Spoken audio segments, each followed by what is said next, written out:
Viewers আসসালামু আলাইকুম। Logo design school YouTube চ্যানেলে আপনাদের সবাইকে স্বাগতম। আমি মোহাম্মদ মেহেদী হাসান আছি আপনাদের সাথে। তো ভিউয়ার্স আজকে আমি আপনাদের সাথে শেয়ার করব H3 ডিজিটাল লোগো ডিজাইন। তো প্রথমেই বলে রাখি, যারা এখনো আমার এই ইউটিউব চ্যানেলটি সাবস্ক্রাইব করে রাখেনি অবশ্যই চ্যানেলটি সাবস্ক্রাইব করে দিবেন এবং পাশে থাকা বেল বাটনটি ক্লিক করে দিবেন। তো চলুন শুরু করা যাক ভিডিওটি।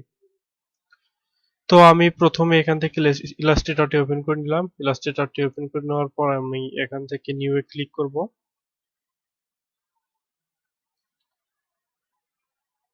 তো আমি একটি আর্টবোর্ড ক্রিয়েট করে নিলাম। আর্টবোর্ডটি ক্রিয়েট করে নেবার পর যেহেতু আমি এটি 3D ডিজাইন করব, তো আমি এখান থেকে লাইন সেগমেন্ট টুল ইউজ করে একটি পাথ ক্রিয়েট করে নিলাম এবং সেটি কিবোর্ডের অল্টার প্রেস করে কপি করলাম।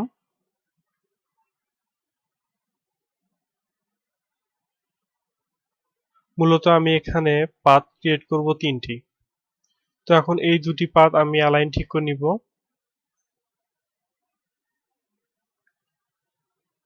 এবং এই দুটা পাথের আমি গ্রুপ করে দিলাম এবং এই তিনটা পাথ একসাথে সিলেক্ট করে আমি হরিজন্টাল অ্যালাইনটি ঠিক করে নিলাম। এখন যে কাজটি করব, এই তিনটা পাথ সিলেক্ট করে আমি এখান থেকে স্টক বাড়িয়ে দেব।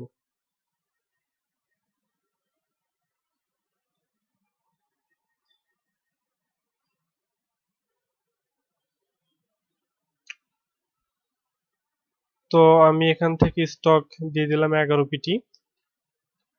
এখন আমি এখান থেকে পেন টুলের সাহায্যে এই অ্যাঙ্কর পয়েন্টগুলো অ্যাড করে দিলাম এবং কিবোর্ডের এস্কেপ প্রেস করে আমি অবশিষ্ট পার্টটি ডিলিট করে দিলাম।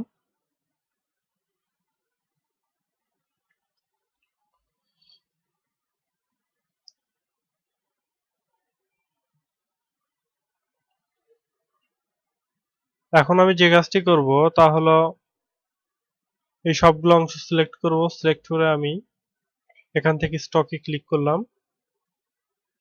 ক্লিক করে আমি এই কর্নার এজের এখানে ক্লিক করলাম। ক্লিক করে আমি সবগুলো অংশ কার্ভ করে দিলাম। তো এখন আমার যে কাজটি করতে হবে, এই অংশটি আমি গ্রুপ করে নিব। গ্রুপ করে নেওয়ার পর আমি কিবোর্ডের অল্টার প্রেস করে আমি আরেকটি অংশ কপি করে নিলাম।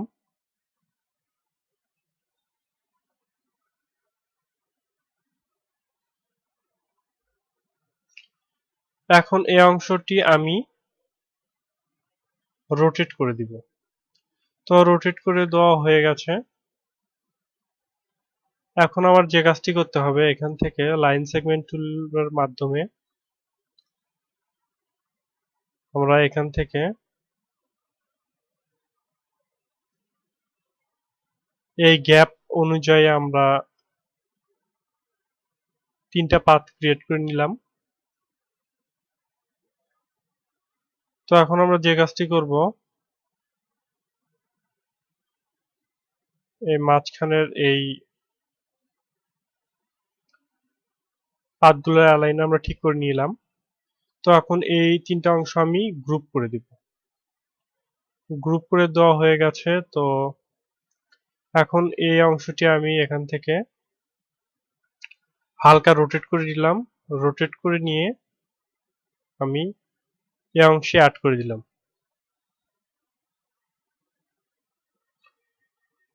এখন আমার যে কাজটি করতে হবে তা হলো আমি এখান থেকে পেন টুলের মাধ্যমে কিবোর্ডের কন্ট্রোল প্লাস ওয়াই প্রেস করব। প্রেস করে এই দুটো অংশ আমি অ্যাড করে দিলাম এবং কিবোর্ডে এস্কেপ প্রেস করে ডিলিট করে দিলাম।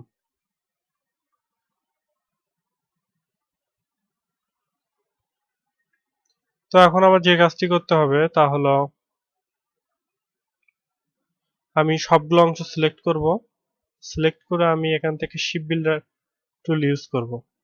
শেপ বিল্ডার টুল ইউজ করে আমি কিবোর্ডের অল্টার প্রেস করে এই অংশগুলো আমি ডিলিট করে দিব।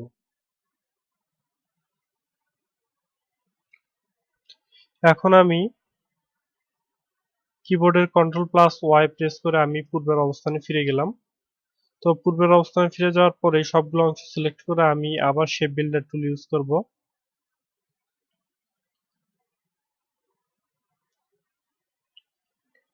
তার আগে আমার যে কাজটি করতে হবে, এই সবগুলো অংশ সিলেক্ট করে আমার এখান থেকে অবজেক্ট থেকে এক্সপ্যান্ড করে নিতে হবে। এক্সপ্যান্ড করে নেবার পর এই সবগুলো অংশ সিলেক্ট করে আমি এখান থেকে আবার শেপ বিল্ডার টুলে যাব এবং এই অংশগুলো কিবোর্ডের অল্টার প্রেস করে আমি ডিলিট করব।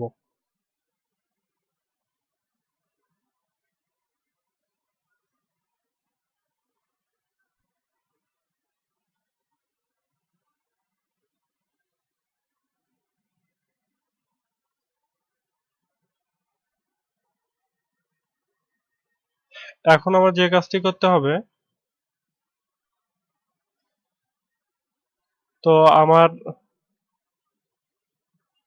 কাজ প্রায় শেষ। আমি এখান থেকে শেপ দিয়ে দিলাম, সবগুলো অংশ সিলেক্ট করে এখান থেকে শেপ দিয়ে দিলাম। তো প্রথমেই বলে রাখি, যদি ভিডিওটি ভালো লাগে অবশ্যই ভিডিওটিতে একটি লাইক দিবেন এবং কমেন্ট করে কিন্তু আপনাদের মতামত জানাতে অবশ্যই ভুলবেন না। তো আমার ভিডিওটি প্রায় শেষ। এখন আমি এখান থেকে গ্রেডিয়েন্ট কালারও ইউজ করতে পারি।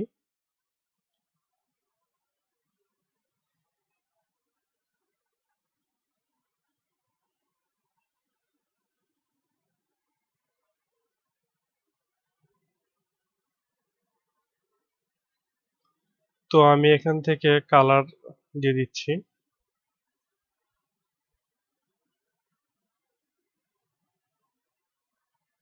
তো আপনারা আপনাদের ইচ্ছা মতো গ্রেডিয়েন্ট ইউজ করতে পারেন বা ব্ল্যাক কালারও রাখতে পারেন। তো এই ছিল মূলত ভিডিওটি। আপনাদের অবশ্যই ভিডিওটিতে লাইক দিবেন এবং কমেন্ট করে আপনাদের মতামত জানাতে ভুলবেন না। তো ধন্যবাদ সবাইকে। আসসালামু আলাইকুম।